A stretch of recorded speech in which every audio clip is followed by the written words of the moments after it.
So look who's here, it is I, Simply Macro, and welcome back. It's me. So last February 8, ay nagkaroon ako ng trip with my friends and co-workers here sa apartment. So apat kami.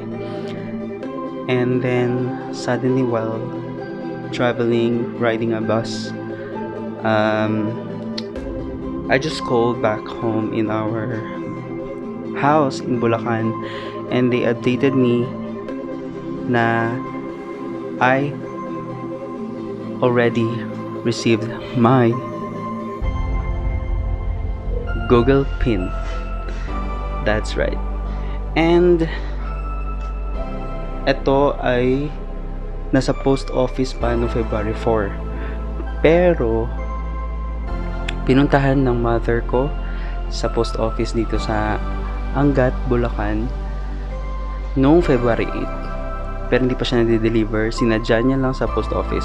So sa mga monetized channel na dyan na waiting sa pin nila na dumating or ma-deliver sa kanilang bahay, I suggest na sadyain nyo rin siya sa post office nyo.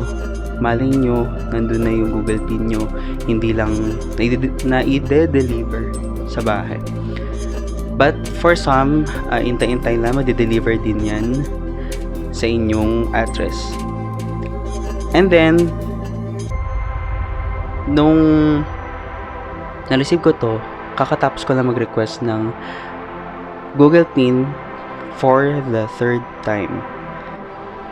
At nung February 19, na-receive ko din yung pangalawang PIN ko. So, medyo late ko na inasikaso ito for about 1 month. After 1 month, ngayon ko lang siya asikasuhin. So, for today, I will give you some ideas on how to put your Google PIN or how to request a PIN. Sasabihin ko lang pero hindi ko na maipakita kasi na-maximize ko na yung yung request ko. Kasi yung unang PIN is from Google Adsense, sila na nag-message. So meron ka pang 3 remaining request for PIN. So na-consume ko na yung 3. So ready na yun for manual. But since I already had these pins, so I will encode it later on. So please do watch until the end. So let's go. So let's start, everyone. So this is the Google AdSense PIN. So ito yung harap. So ito yung likod. Actually, hindi ko alam kung ano yung harap at likod. So ayan. At makikita dito sa part na to ang YouTube channel nyo. So, YTC. And your address na naka-registered sa Google AdSense account nyo. And then ito ay nanggaling sa Malaysia. So first, let's remove the side edges on the top, side, and then below.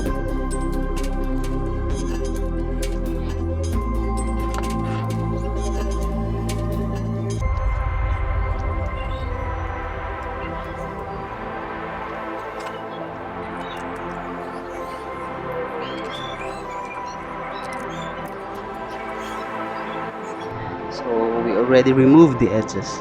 So, makikita dyan kung paano i-input yung PIN.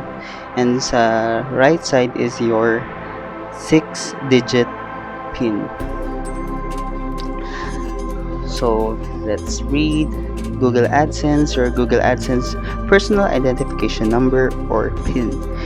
Welcome to Google AdSense. To enable payments for your account, please follow these steps. Step 1.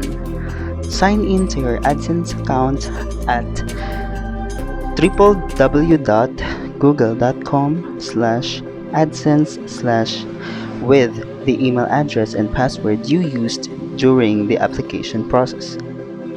Step 2. Click the gear icon and select Payments. So this is the part where you can add payment to your Google AdSense account. So dito tayo sa sahod. So click the Add Payment Method. Add new wire transfer details. So apat na po ang fill upan nyo. Name on bank account, which is your full name including your middle name. So bank name, which is, for me, it's Philippine National Bank, and your SWIFT BIC. Kung hindi nyo po alam, ito po yung 8 or 11 characters identification code sa bank. So para malaman po yan, mag-search lang po tayo sa Google, click your bank name, and then copy the 8 characters, and then paste it on the SWIFT BIC. And then of course, dalawang beses nyo ay type ang account number, and then don't forget to set as primary payment method. Check it and then save. At yan na po ang nalabas. So dapat naka-primary siya. Step 3. In the left navigation bar, click Account Information, then click Verify Address. Para naman po sa mga hindi pa naka-receive ng PIN o hindi alam kung paano mag-resend PIN, ito na po ang sagot.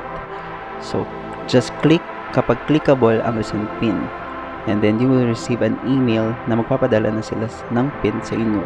So sa akin, hindi na po siya clickable dahil I already maximized my 3 requested PIN.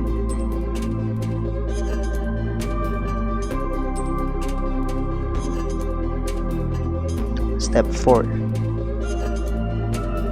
Enter your PIN as it appears on the right and click Submit PIN.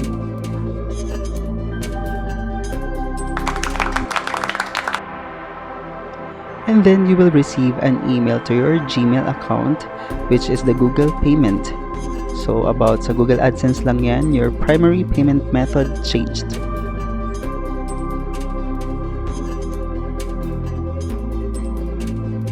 For more information, see your payments guide in the AdSense Help Center at www.google.com/adsense/payments.